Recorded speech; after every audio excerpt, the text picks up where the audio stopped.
At least there's this. I saw the blown down sparrow's nest before I could mow it under, and though the two surviving birds would certainly die, barn cats or owls if not the cold, at least I could carry them, one by terrified one, to the bushes edging the yard. Then I returned where their sibling lay, stiff in the maggoty weave, and flinging it deep in the meadow, thought of what Matthew said Jesus said about sparrows, sold for a farthing, and one of them shall not fall without your Father.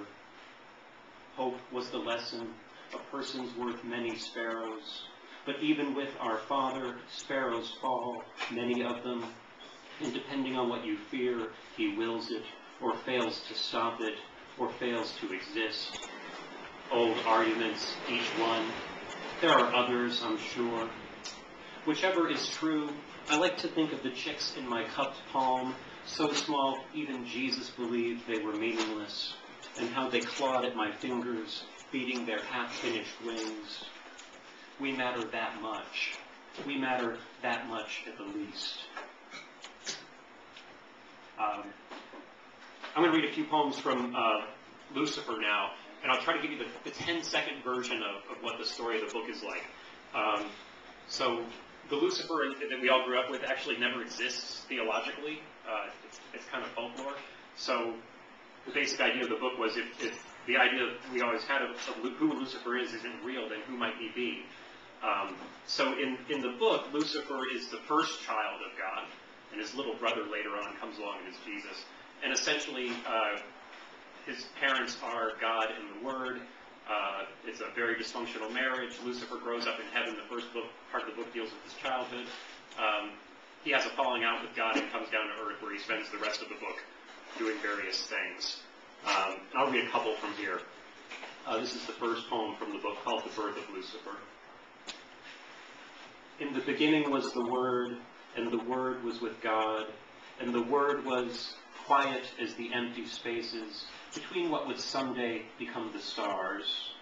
And God was afraid, for the Word spoke when she wished to speak, and did not care who listened or who failed to hear. If you were not careful, you might let slip the start of something important. Thus ages passed, the Word muttering, God leaning in close, cupping a hand to his ear. Much was heard, but much was not.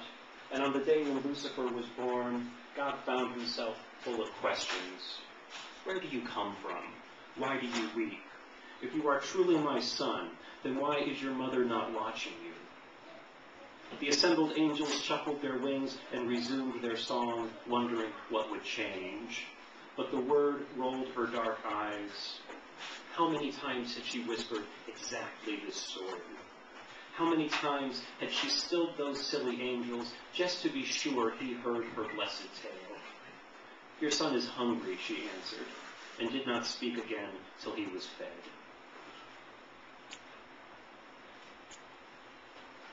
This next one is called Lucifer Makes a Snow Angel.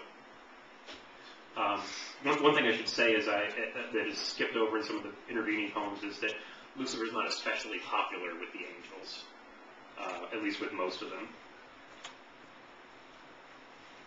You cannot imagine the white of the snows of heaven. Even to try is a sin. Yet heaven's children look upon it without fear, rejoicing in the erasure of roads and the closing of schools.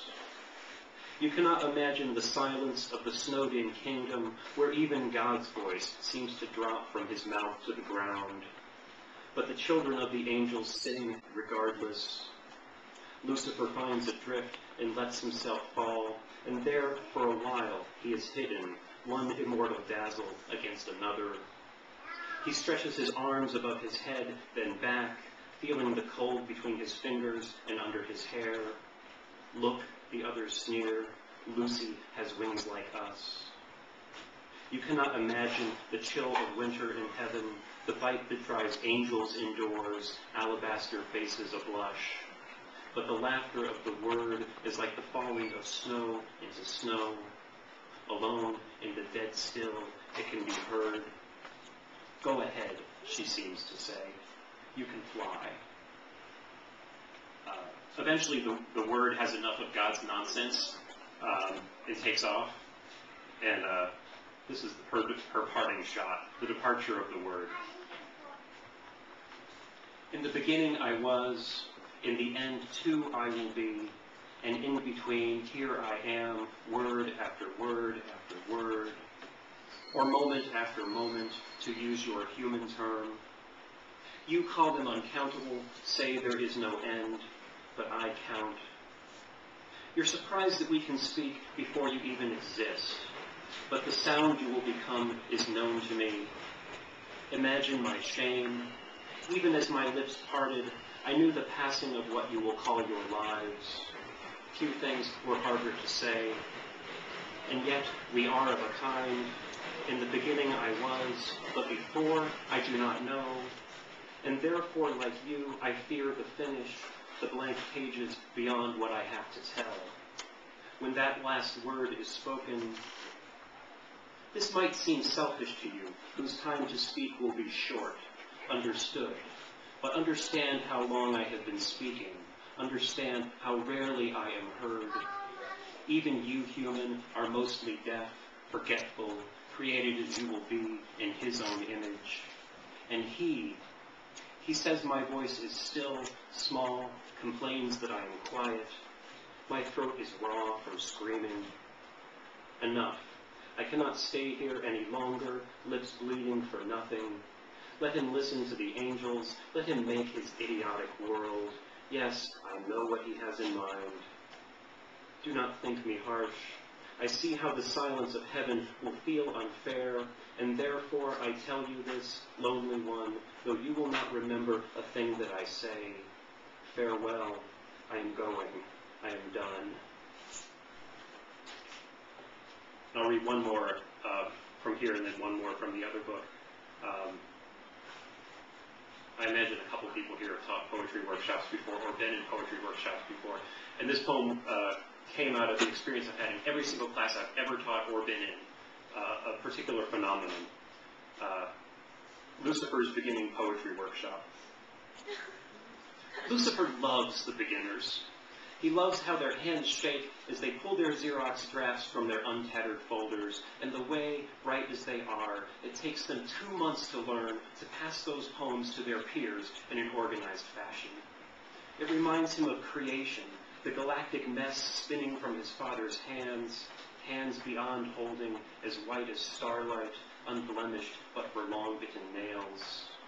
He likes to read the descriptions of his students' fathers' hands, huge and calloused with labor, as if they'd done something new beneath the sun. He savors their familiar emotions, the familiar deserted woods, where each walks a well-beaten path they insist is less traveled. Give up, he tells each one. Try law, medicine, the clergy. Even God had the modesty, after making this first failed world, to take a rest. But in truth, he applauds how they go on, how week after week the dreadful drafts are brought forth. Lucifer reads them all and calls them good. So that's a taste of Lucifer. I'll finish up with a poem called Knowledge. I lived 2 doors down from an Austrian philosophy professor for a couple years, and we had lots of backyard barbecues that went something like this. My philosopher friend is explaining again that the bottle of well-chilled beer in my hand might not be a bottle of beer, that the trickle of bottle sweat cooling my palm might not be wet, might not be cool, that in fact it's impossible ever to know if I'm holding a bottle at all. I try to follow his logic, flipping the steaks that are almost certainly hissing over the bed of coals. Coals I swear were black at first, then gray, then red. Coals we could spread out and lock on. And why not, I ask, since we'll never be sure if our feet burn, if our souls blister and peel, if our faithlessness is any better or worse a tool than the firewalkers can do extreme. Exactly, he smiles. Behind the fence, the moon rises, or seems to. Have another. Whatever else is true, the coals feel hotter than ever as the darkness begins to do what darkness does. Another what, I ask. Thanks.